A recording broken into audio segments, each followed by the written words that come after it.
In the blink of an eye, the pillar of your world can crumble into ash. You know the story. Nolan Grayson, the alien powerhouse Omni-Man, playing the part of loving husband and father while hiding his true Viltrumite purpose. You know the son, Mark, who would one day become the hero Invincible. But what if the mask slipped too soon? What if one moment of uncontrolled Viltrumite fury ended Debbie Grayson's life, leaving 6-year-old Mark to watch his mother die and his father flee in shame? What if the trauma awakened something terrible, and the Global Defense Agency's mastermind became the only father the boy would ever know? Now 17 years old and forged into a weapon far deadlier than canon ever allowed, Mark Grayson doesn't fight for truth or Viltrum. He fights because he was trained to. This is that story. There's a sound a house makes when it dies. Not the crash, not the boom. The silence after. The kind of silence that screams. We're about to hear that silence. But first, you need to understand something. This isn't a fight. This is a fracture. A crack in reality itself. The kitchen tiles vibrate. Nolan paces. 6'2" of Viltrumite muscle contained in a space too small for his guilt. His black hair, usually so neat, so controlled, stands disheveled. His fair skin is flushed. Those piercing blue eyes, they flicker between the woman he loves and the empire he serves.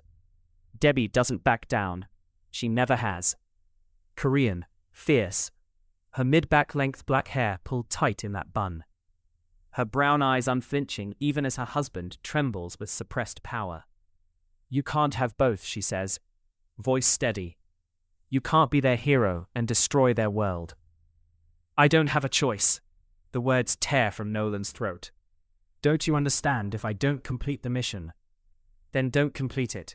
She steps closer, into his space, into the danger zone. Choose us. Choose Earth. Choose your son. He's supposed to be Earth's greatest protector, the gold standard. But right now, he's just Nolan Grayson, a man torn in half by his own DNA. Debbie, he whispers, I love you. I know, she says. So stay. His hand moves, faster than thought, faster than regret. Viltrumite speed unleashed in a suburban kitchen. It connects once. That's all it takes. The sound is whipped and final, meat and bone. Debbie doesn't even gasp. She just stops. Mid-sentence. Her slim athletic frame crumples like paper. The bun unravels. Blood pools beneath her on the tile. Nolan stares at his hand, trembling, covered in red. What did I do? He breathes. The bedroom door creaks. Mark Grayson, 6 years old, fair skin, black hair with that distinctive widow's peak already showing. Rocket ship pajamas. He sees the body first. His brain rejects it. Then he sees Nolan, covered in blood, standing over his mother. Dad? Something breaks, deep in Mark's chest, a dam holding back an ocean of Viltrumite potential. The trauma doesn't just hurt him, it unlocks him. The scream starts small, then grows, then it shatters reality. Mark's feet leave the ground, his eyes go white, not just white, but incandescent, blazing, pure Viltrumite energy erupting 6 years too early. Trauma has no schedule, no rules, only power. The windows explode outward in a perfect sphere of concussive force. Glass becomes shrapnel. The walls crack, deep fissures racing from floor to ceiling like lightning frozen in concrete. Nolan throws up an arm. Mark! Too late. Mark spins, his arms flail, and the house tears itself apart from the inside out. Beams snap like twigs. The roof launches into the night sky. Furniture atomizes into dust. This isn't a tantrum. This is a supernova wrapped in a child's body. Emotional amplification in its purest form, pain translated into devastation. He comes down screaming. The foundation cracks. A crater forms, 10 feet deep, 20. Mark lands in the center, kneeling, surrounded by a mushroom cloud of plaster and broken wood. Silence. Nolan pushes through the rubble. His son sits in the crater, catatonic, dust in his black hair, tears cutting tracks through the debris on his fair cheeks. He doesn't blink. Doesn't breathe. He's gone somewhere trauma can't follow, somewhere deep. Nolan reaches out, stops. What words exist for this? What apology fixes a dead mother and a broken child? He looks at Debbie, buried under drywall and beams, dead by his hand. He looks at Mark, shattered by his violence. He runs, not through the door, through the ceiling, through the sky. He punches through the atmosphere so hard he leaves a vacuum trail, into the black, into the stars, away from his sins, away from Earth. Black sedans, men in suits. The Global Defense Agency doesn't send ambulances, they send extraction teams.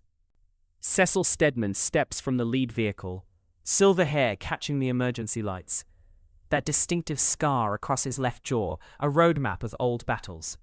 Black suit crisp, red tie straight, US flag pin gleaming. He surveys the crater, the ruins, the impossible destruction. One biological signature, an agent reports. Child, non-responsive. Vitals are elevated. Cecil walks through the ash. Slow, measured, every step deliberate. His brown shoes crunch on broken glass. He finds Mark in the center of the impact zone, 6 years old, kneeling, staring at nothing. The boy's chest barely moves. His brown eyes are open, but nobody's home. Cecil kneels, ignoring the dirt, ignoring the blood, eye level with the broken child. Mark, he says, voice like gravel wrapped in velvet. My name is Cecil. I'm going to take you somewhere safe. Nothing. No reaction. Cecil reaches out, gently lifts the boy, cradles him against his chest. The child weighs nothing. Feels like broken glass wrapped in skin. He's my responsibility now, Cecil says to the assembled agents. Not a question. A declaration. My son. My asset. You clear? They clear it. The facility is underground, 300 feet of concrete and steel between Mark Grayson and the world that hurt him. Cecil stands in the observation room, watching the boy through reinforced glass. Mark sits on a medical bed, not moving, not speaking, but Cecil sees it, the potential, the power, the way the air hums around him. 11 years. That's what he has. 11 years of training, of GDA technology, of turning this broken child into Earth's ultimate shield. Because Nolan Grayson is out there, somewhere in the stars, and when he returns, he won't find a scared little boy. He'll find something unstoppable. 11 years. Let that sink in. 11 years since Cecil Stedman pulled a shattered 6-year-old boy from that smoking crater in the suburbs. 11 years since Nolan Grayson abandoned Earth, fleeing into the void with blood on his hands and guilt eating his Viltrumite soul. 11 years since Mark Grayson lost everything, his mother, his innocence, his humanity, and gained this. The Global Defense Agency didn't just raise a hero, they forged a weapon. And tonight you're seeing exactly what happens when you apply military discipline to a Viltrumite hybrid. The GDA sub-level training facility, 300 feet beneath solid rock, concrete walls thick enough to survive a nuclear blast, reinforced steel doors that could stop a tank, and in the center of the kill box, Mark Grayson, age 17, 6 feet of coiled destruction wrapped in black tactical gear. Not a civilian, not a student. Asset 01. The lights turn red. No warning, no bell, just 20 reanimen activating simultaneously around him. Cybernetic monstrosities, dead flesh fused with military-grade steel, enhanced strength that can crush concrete to powder. No fear, no hesitation, just programming, just targets. The first 3 charge. Mark doesn't waste breath on a battle cry. He moves, clinical, efficient, absolute. He intercepts the first reaniman mid-lunge, catching its throat in one hand. His fingers tighten. The neck snaps like dry wood. He uses the body as a shield against the second, feeling the impact of its metal fist against the corpse, then drives his knee through the second reaniman's chest plate. The armor dents, ribs collapse.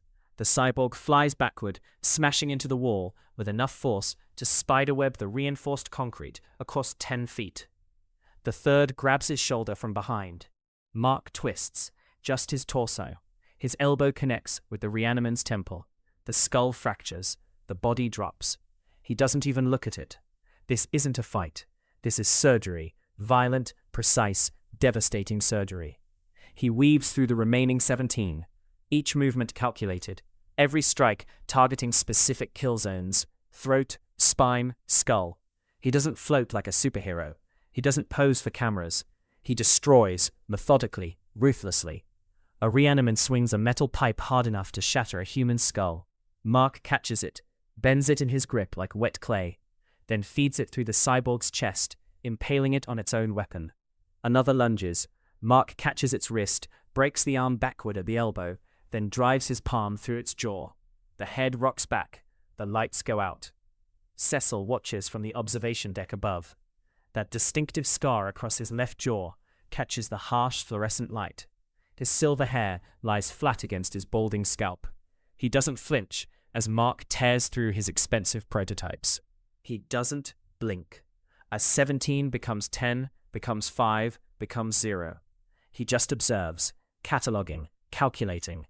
Mark stands alone in the center of 20 disabled cyborgs. Smoke rises from broken joints. Hydraulic fluid pools at his feet in a spreading lake of black. He's not breathing hard. His tactical gear isn't even scuffed. He looks up at the observation glass, waiting, always waiting, ready for the next command. The elevator rises. Mark steps out, still radiating heat from the exertion, still smelling of ozone and hydraulic fluid. Cecil meets him in the corridor. Black suit, white shirt, red tie.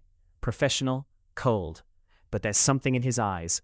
Pride, concern, the weight of 11 years of raising a weapon that could destroy continents. Guardians are down, Cecil says. No preamble, no good job, just facts. Flaxan incursion, downtown Chicago, portals active and expanding, half a mile wide and growing. Mark wipes blood from his knuckles. Not his, never his. Contained so far. The new Guardians are holding the perimeter, but they're losing ground, fast. Cecil hands Mark a tablet. The screen shows chaos. Sick green dimensional energy, swirling like a wound in reality. Flaxan shock troops pouring through in formation. Buildings burning, civilians screaming. The portal's unstable. We estimate 20 minutes before it expands beyond our ability to close it. After that, it consumes the city, then the state. Mark studies the footage. His expression doesn't change. But you can see the focus sharpening, the predator waking up behind those brown eyes. You want me to clean it up? I want you to end it, Cecil corrects. He places a hand on Mark's shoulder. The gesture is brief, almost awkward, but it carries 11 years of breakfasts eaten in silence at GDA cafeterias, of stitches sewn in infirmaries at 3 a.m, of a man who chose to stay when everyone else left. Listen to me. The Flaxans aren't like the Reanimen. They're organized. They're armed with dimensional tech that can phase through matter. And they're expecting guardians. Heroes. Mark looks up, meets Cecil's eyes. They won't be expecting me. Cecil almost smiles. Almost. No, they won't. The armor bay. This isn't the yellow and blue spandex you know from the comics. This isn't a costume for cameras. This is GDA tactical warfare gear. Matte black ceramic plates over Viltrumite tough skin. Carbon weave joints for full mobility. Integrated weapon systems humming with charged particles. The helmet seals with a hydraulic hiss. The visor glowing crimson red. No symbol on the chest. Just a designation stamped in white. Asset 01. But underneath, he's invincible. Mark steps into the launch tube. The glass seals around him. He gives Cecil one last nod through the transparent aluminum. Coordinates locked, Cecil says over the comm, his voice crackling with authority. Launch in 3, 2, 1. The acceleration hits like a freight train. The tube fires Mark skyward at Mach 3. The city blurs beneath him into lines of light. Clouds vaporize against his armor as he punches through the atmosphere, leaving a sonic boom that shatters windows in the GDA parking lot. Faster, stronger, unstoppable. He banks toward Chicago. The horizon tears open ahead. Sick green light spills across the night sky, painting the clouds alien colors. The Flaxan portal. A wound in reality. Alien war machines already spilling through. Tanks hovering on anti-gravity. Infantry in the thousands. An invasion force. Mark doesn't slow down. He doesn't announce himself. He doesn't warn them. He just smiles behind that red visor. He descends like a meteor, like the wrath of a forgotten god. The armor systems scream as he hits terminal velocity. Targeting locks. Weapons hot. The air burns around him. The ground explodes beneath his landing. The shockwave shatters every window for 3 blocks. Craters the asphalt. Flaxan soldiers stumble, thrown off their feet by the impact, their advanced weapons clattering against the pavement. Invincible rises from the smoke, tactical armor gleaming black in the alien light, eyes burning behind that crimson visor. He surveys the army before him, hundreds of them, maybe thousands. He cracks his neck, once, twice. He doesn't speak. He doesn't need to. He unleashes, and you know what happens next? Total annihilation. But wait, here's the thing. The Flaxans didn't come alone. And what Invincible finds waiting inside that portal? It changes everything. Drop a comment right now. How many Flaxans do you think he takes down before they even know what hit them? And if you're not subscribed yet, you're going to want to be for what comes next. Smash that like button if you got chills from that launch sequence. He'll find something unstoppable. The sky over Chicago doesn't just darken. It ruptures. A jagged tear, sickly green, vomiting lightning and alien steel. Flaxans pour through, 7 feet tall, antennae twitching, weapons already hot. And below, screams, fire, the end of a normal Tuesday. But then, he arrives. The sonic boom hits before the silhouette registers. Concrete explodes outward in a spiderweb crater. Asset 01 doesn't land. He impacts. 17 years old, black tactical gear, no cape, no colors, just the GDA insignia on his shoulder, and blood already drying on his knuckles. Around him, the old guard is struggling. A blur of red cuts through the smoke. Red Rush, Russian speedster, glass visors, suits screaming with Cyrillic initials. He's evacuating civilians by the dozen, carrying them at supersonic speeds, but the Flaxans keep coming. Water erupts from a busted hydrant, twisting into a sledgehammer. King Aquarius, blue skin, gills, fins snapping taut. He crushes a Flaxan against a bus, but 3 more take its place. Green Ghost phases through a building.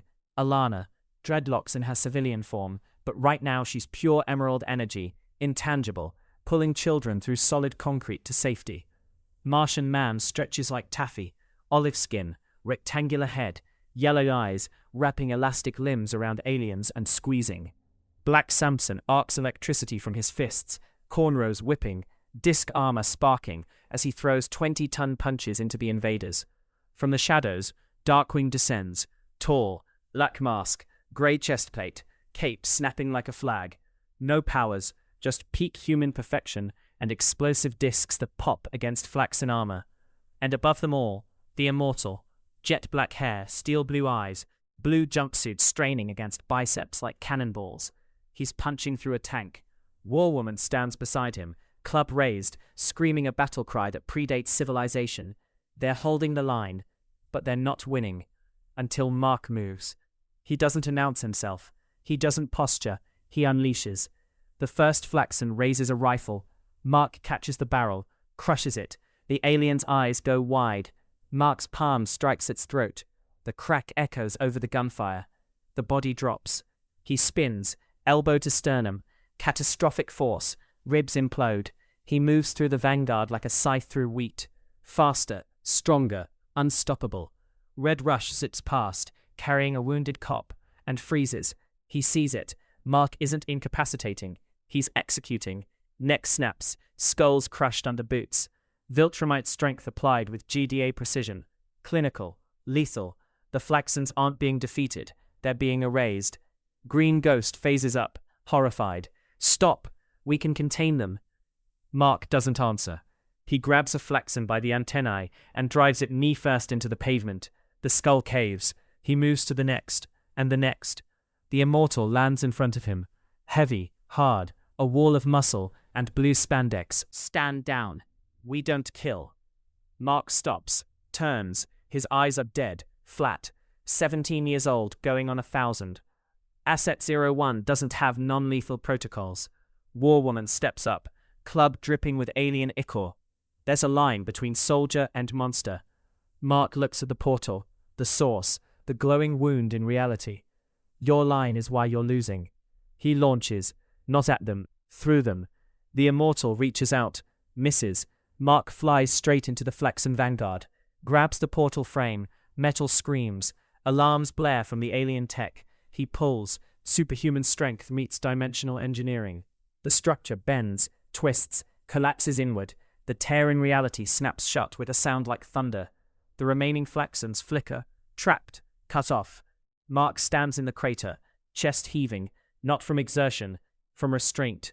He looks at the dead, dozens of them, necks snapped, chests caved. He doesn't flinch, doesn't pray.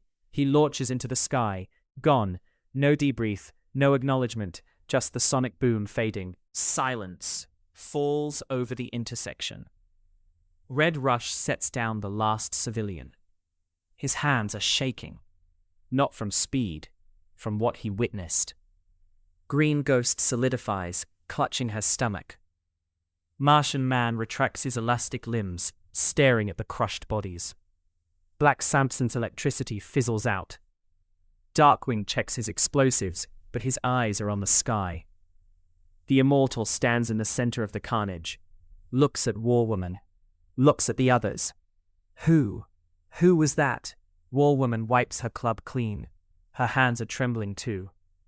Not a hero. The comms crackle. Cecil Stedman's voice, scarred jaw, silver hair, cold authority. Guardians, report. The Immortal punches the concrete wall. The stone cracks. He leans into the mic. Stedman, we need to talk about your weapon before he turns that efficiency on us. Drop a comment right now. How long until the Guardians try to stop Asset-01 themselves? And if you're not subscribed yet, you're gonna want to be for what comes next. Smash that like button if you got chills from that efficiency. He doesn't just win. He terminates every single threat. And Cecil Stedman? He's just getting started. The Guardians have spoken. Cecil Stedman listens. The scar across his jaw tightens as Warwoman's voice fades from the secure line. She's talking about brutality, about methods, about a 17-year-old boy who executes invaders like he's checking boxes on a ledger, who snapped Flaxan necks while the so-called heroes watched in horror. Cecil doesn't flinch. He already knows. Because Asset-01 isn't his son when the mask goes on. Asset-01 is the Global Defense Agency's answer to extinction-level events. The weapon raised from trauma, forged in GDA training facilities, unleashed only when diplomacy fails. And 2 weeks after the Chicago incident, after Mark physically tore that portal down with his bare hands and left the Guardians standing in ashen silence, the heroes are finally starting to understand what they've been protected by. But that's not why we're here today. We're here because something's coming from above. Something confused, something searching, and it's about to find exactly what it's looking for. High above Earth, higher than satellites, higher than the International Space Station, higher than hope itself. A figure hangs in the void, suspended against the backdrop of stars. Orange skin catches the solar glare, vibrant, unnatural, genetically engineered perfection. Muscular build, humanoid frame, diminutive pointed ears twitching against the vacuum. But the face is dominated by a single massive eye. White sclera, a tiny horizontal rectangle pupil that stands, searches, evaluates. Alan the Alien, Coalition Evaluation Officer, last son of a species nearly eradicated by the Viltrumite Empire. Born in Unipan breeding facilities to be a defense against monsters. Trained from birth to find the one being who can stop the conquerors. He raises his scanner. The Coalition device hums in his grip, seeking genetic markers, seeking power signatures, seeking Urath. But the coordinates are wrong. Confusion creases that solitary eye. His neural implant crackles with telepathic static as he tries to recalibrate. This isn't Urath, he mutters to the void. This is Earth. His ship's sensors scream, because something is rising. Fast, unstoppable. A blur of black tactical gear and Viltrumite velocity tearing through the mesosphere like a spear aimed directly at his heart. Alan has exactly 0.4 seconds to react. He doesn't make it. The impact isn't a punch, it's a statement. Asset 01 doesn't announce himself. He doesn't posture. He simply arrives, fist first, driving Alan through the thermosphere at max speeds. The atmosphere burns around them, but Asset 01 doesn't slow. 11 years of GDA combat training layered over Viltrumite physiology. Lethal efficiency, wrapped in superhuman durability. They hit the Arctic tundra. Ice explodes outward in a crater 50 meters wide. Shockwaves shatter ancient glaciers. Alan rolls, regenerative healing factor already knitting cracked ribs and burst organs, and looks up through the snow. The boy descends. Black hair with that distinctive widow's peak. Brown eyes colder than the permafrost. No bright costume, no heroic symbol, just a black GDA tactical suit and the absolute indifference of someone raised to end threats, not debate them. "You scanned my planet," Asset 01 says, voice flat, clinical, mechanical. "You don't scan without clearance." Alan pushes himself up. Superhuman strength surges through orange limbs, enough to lift tons, enough to fight Viltrumites. "I'm Alan, Coalition of Planets. I'm looking for a warrior to stop." He doesn't finish. Asset 01 is already inside his guard. A palm strike crushes Alan's larynx. A knee lifts into his solar plexus with enough force to bend steel. As Alan doubles over, an elbow, a precise GDA-taught killing blow, slams into the base of his skull. Alan tries to fly, tries to blast upward through the crater rim, but Asset 01 catches his ankle, swings him, once, twice, a humanoid wrecking ball. Alan rockets into a mountainside 3 miles away. Nigh invulnerability keeps him alive, but his vision swims. He heals in seconds, regenerative factor working overtime, but those seconds cost him everything.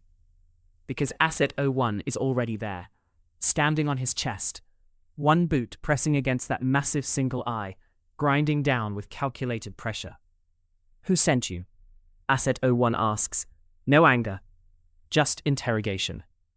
Alan gasps, healing finished, bones mending with audible cracks. "The Coalition. We need a Viltrumite killer, someone strong enough to stop the Empire." Asset 01 doesn't move, doesn't blink, just applies slightly more pressure.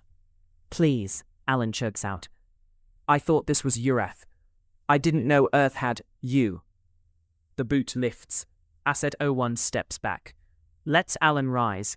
The fight's over, and both of them know it. Alan's reactive adaptation might make him stronger eventually, might evolve him past this beating. But right now he's looking at a 17-year-old who just tactically dismantled a Coalition officer trained to fight Viltrumites in under 30 seconds. Alan stands, wipes orange blood from his mouth. "You're him," he breathes. "The hybrid, the son of—" "Don't." Mark Grayson steps back. The name matters now. The codename drops away like a weapon being holstered.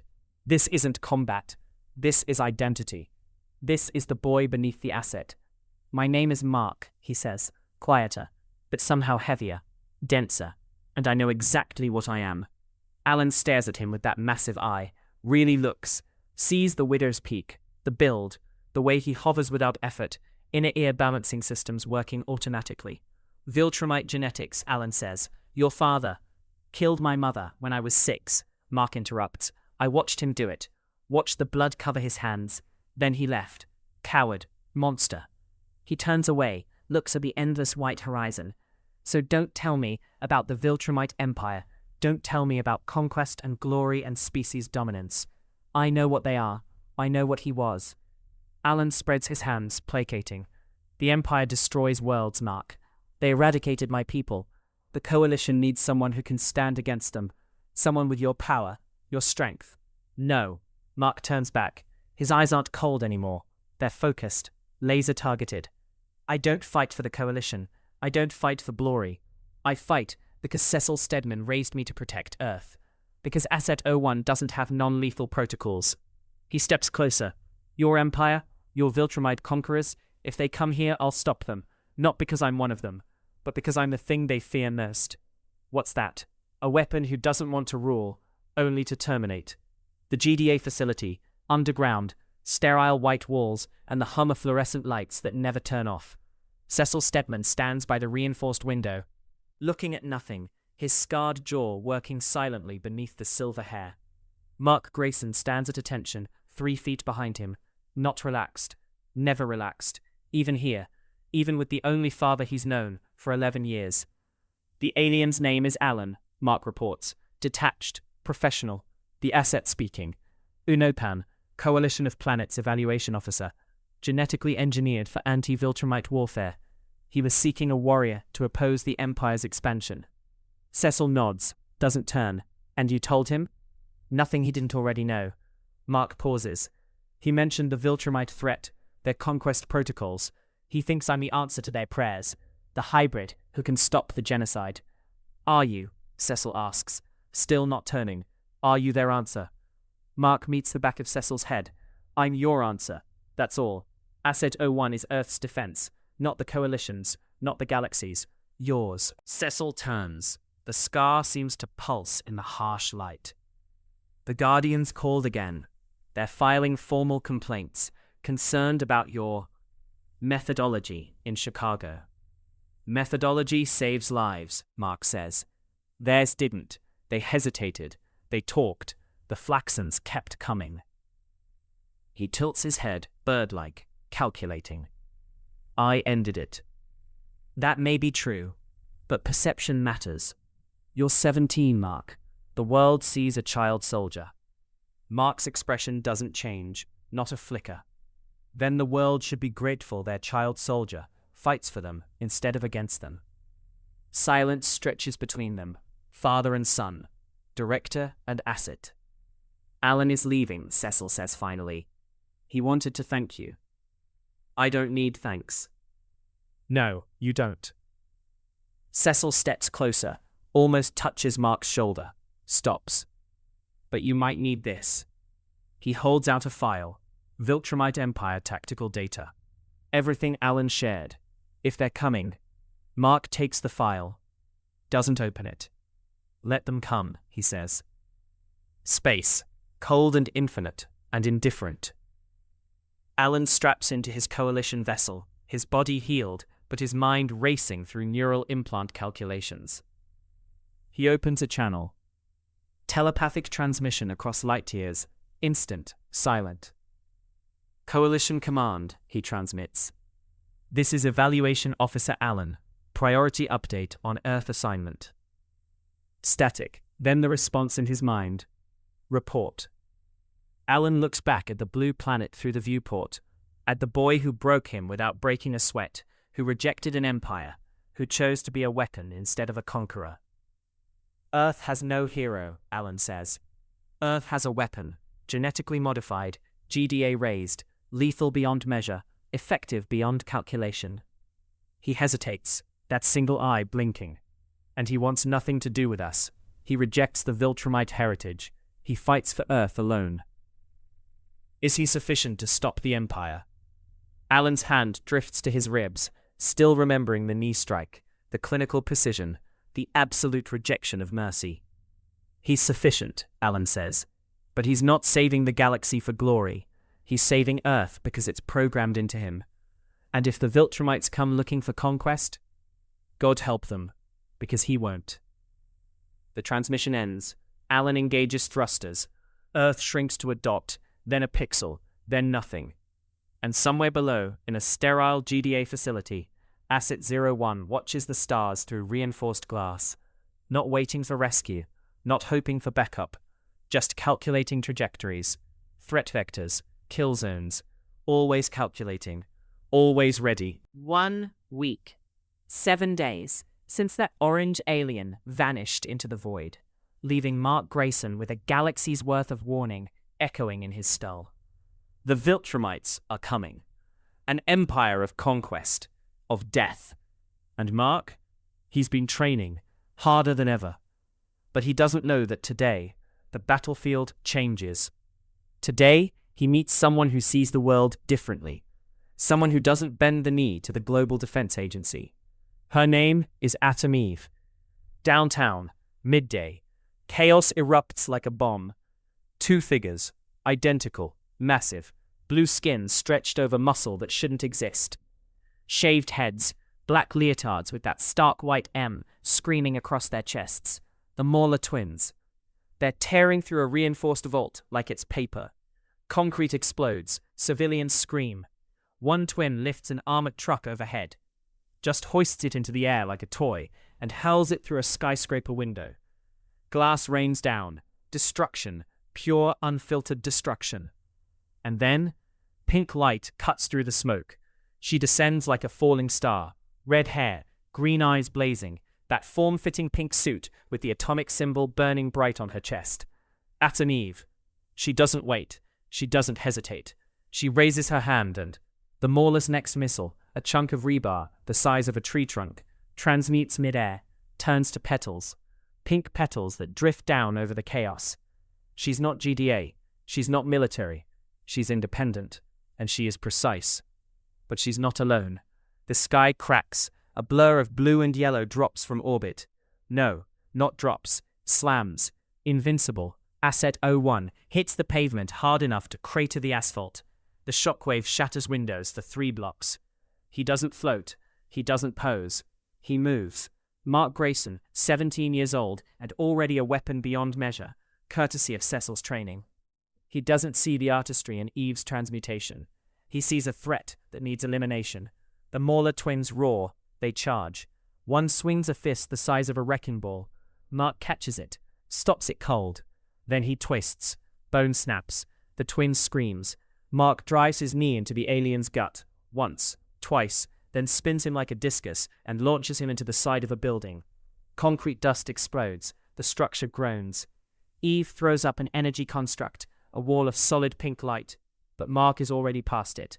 He's inside the second twin's guard. Elbow to the jaw, palm strike to the sternum. The GDA didn't teach him to pull punches. They taught him to end fights. He slams the twin's head into the pavement. Once, twice, 3 times. Blood paints the concrete blue. The Mauler goes limp. Silence. Heavy. Thick.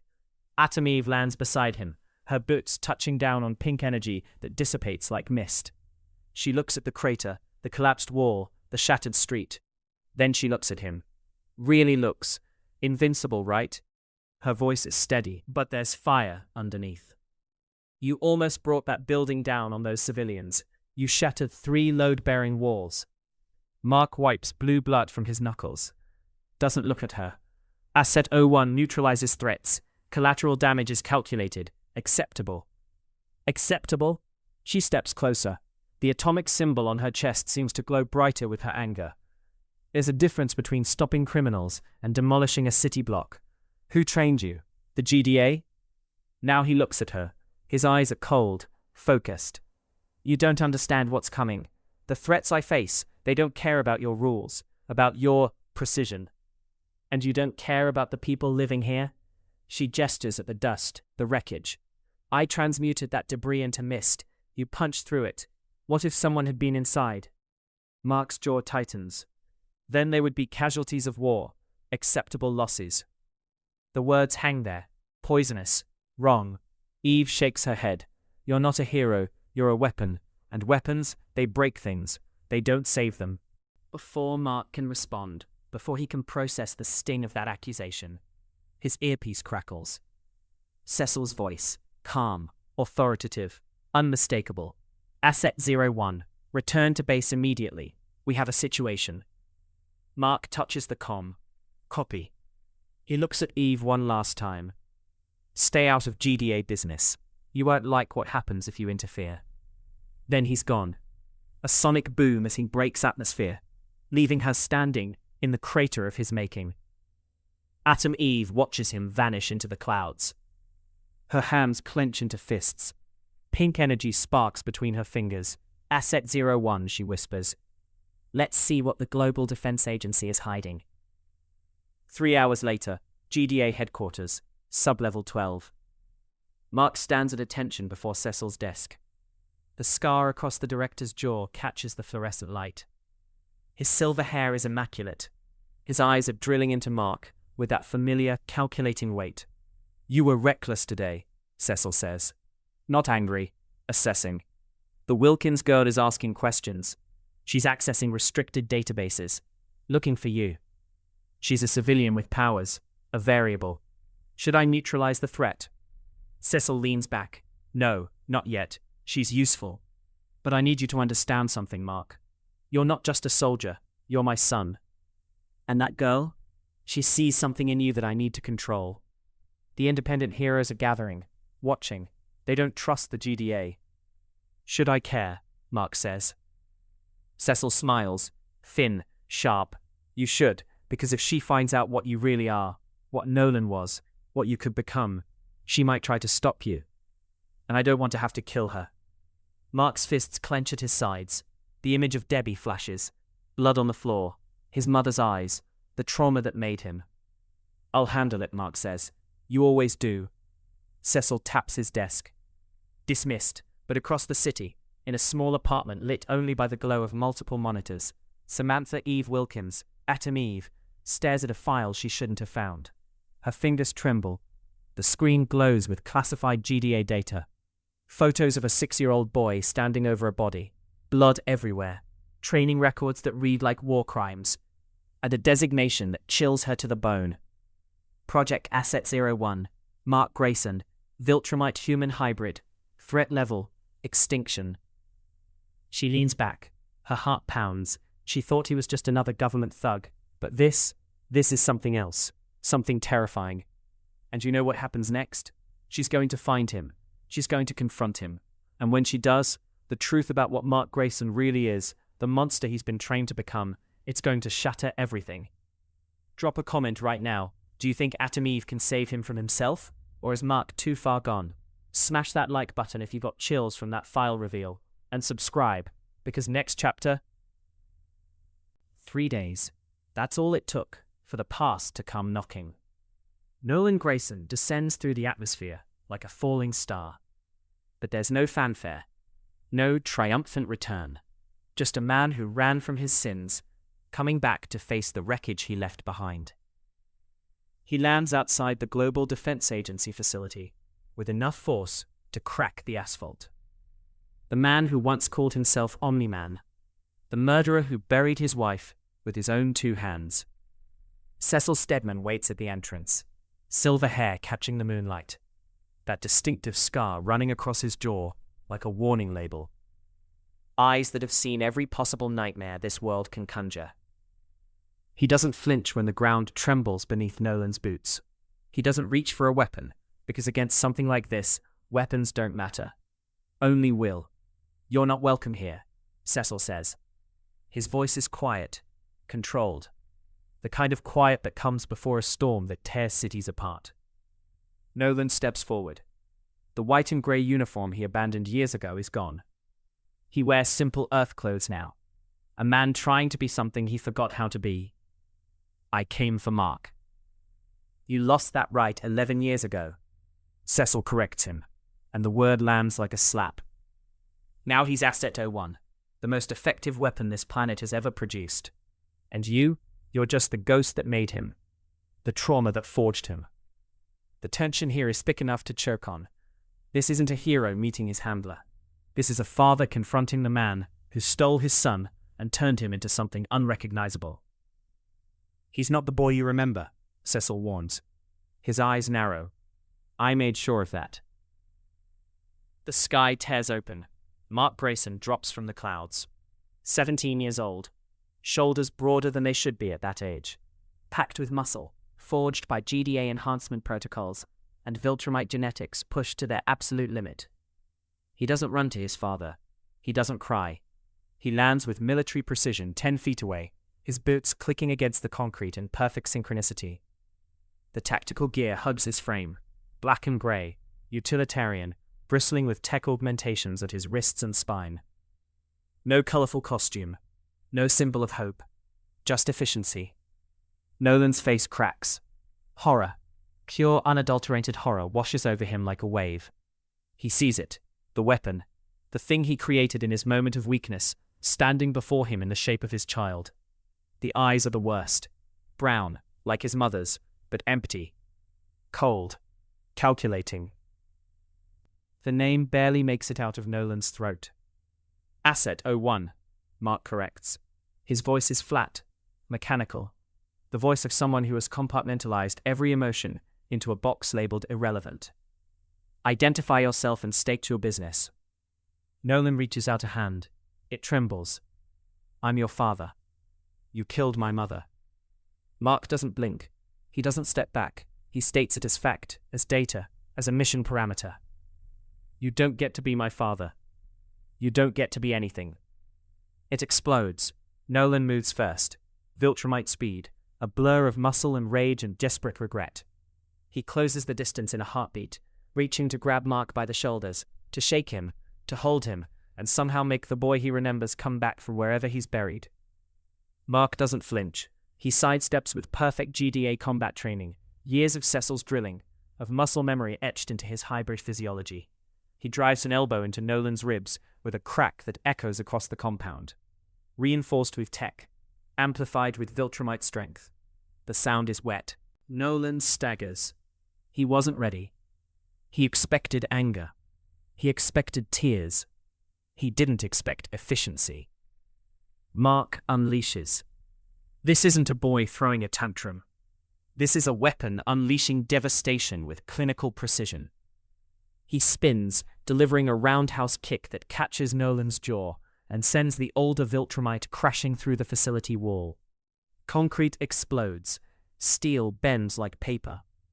Mark follows, his flight leaving a sonic boom in his wake. They clash above the city. Nolan tries to recover. Tries to use centuries of combat experience, the techniques that conquered worlds. He throws a punch that could shatter a mountain. Mark blocks it. Not with strength alone. With angles. With physics. He redirects the force, twists Nolan's wrist, and drives a knee into his father's sternum. You trained him well, Nolan snarls down at Cecil, who watches from the crater below, his face illuminated by the chaos above. I trained him to survive monsters, Cecil replies, his voice carrying on the wind. I trained him so he'd never be helpless again. Nolan roars. Raw, primal. He charges, full Viltrumite assault. Fists blur into a storm of devastation. He stops holding back. He can't afford to. Mark meets him head-on. He doesn't just fight. He dismantles. He uses the environment, the buildings, the power lines, the very air itself. He grabs Nolan by the cape and uses his father's momentum to hurl him into a water tower. The metal ruptures. Thousands of gallons crash down. Mark doesn't wait for the water to clear. He drives through it, fists first, catching Nolan in the stomach and then the chin, a 1-2 combination that would have killed any human instantly. They ascend, higher, through clouds, through the atmosphere, into the void where biplane froze solid, where the silence is absolute, and the stars burn cold. You left, Mark says, his voice carrying even in the vacuum, vibrating through the molecules between them. You ran. Nolan's eyes widen. Blood floats from his split lip in crimson globules. Mark can survive space. Of course he can. But the cold doesn't touch Mark's expression. The void in his eyes is worse than the void around them. Emptier. I was weak, Nolan admits. His voice cracks. I was wrong. Yes. Mark's fist connects with Nolan's jaw, an uppercut that sends the older Viltrumite spinning end over end. And I had to become strong because of it. I had to become what you feared, what you couldn't control. They crash back to Earth. A crater forms 50 feet wide. Dust settles in slow motion, the particles hanging in the air like they're afraid to touch what lies below. Nolan lies broken, not dead.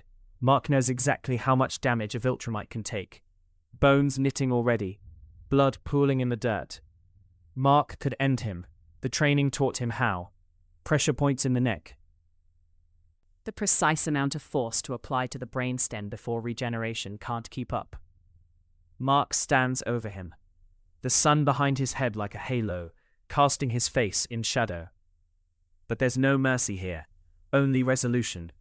Only the cold certainty of a choice made years ago in a kitchen filled with blood. I should end you, Mark says. His voice is quiet now, clinical. For what you did to her. For what you made me become. For every night I woke up screaming and reached for a weapon instead of a blanket. Nolan coughs blood. It sprays across his chin. Then do it. If that's what you need, do it. Mark steps back. He holsters the tech at his wrists. No. He looks down at the man who gave him life and then tried to take everything else. You're already dead to me. You died the moment you chose your empire over us, over me, over the boy who loved you. Nolan reaches out a trembling hand. Mark, please. Don't. The word cuts like a blade through bone. My name is Asset-01. And if I ever see you again, if you ever come back to this planet thinking you can claim what you threw away. He leans down, close enough that Nolan can see the emptiness where his childhood used to live. I won't hesitate. There will be no crater, just ash. Mark turns. He walks away, leaves his father bleeding in the dirt, leaves the past screaming in the crater. He doesn't look back. Why would he?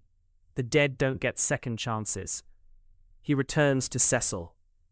The handler waits at the facility entrance with a towel, with medical supplies, with that look in his eyes that says he knew exactly how this would end.